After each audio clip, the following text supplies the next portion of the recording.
USA का खिलाफ match देखकर नेपाल क्रिकेट टीम ने अपना दबदबा पूरा वर्ल्ड में बना दिया।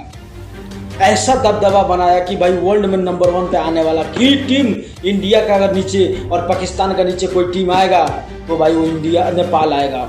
मैं ऐसा क्यों बोला कि देखो नेपाल का मैच अमेरिका में था तो आप लोग खुद देखे होंगे, जो अमेरिकन खिलाड़ी को रुला रुला कर मारा इन लोगों ने। बहुत ज़्यादा बोल रहे थे यूएसए का टीम की मैं एक करने वाला हूँ, मैं वो करने वाला हूँ, मगर देखो धूल चटा दिया गोरखाली ने। गोरखाली ने अपना औकात दिखा दिया, गोरखाली ने अपना दम दिखा दिया। गोरखाली क्या कर सकता है वो सब कुछ दिखा दिया गोरखाली। भाई स्वीप यानी कि 3-0 से मैच जीतना है कोई छोटी बात नहीं है। आप लोग खुद सोच सकते हो कि नेपाल क्रिकेट टीम की जो सोमपाल कामी कितना जबरदस्त बॉलिंग किए हैं। जो सोमपाल कामी को बॉलिंग पर लोग बहुत आवाज उठा रहे थे, आज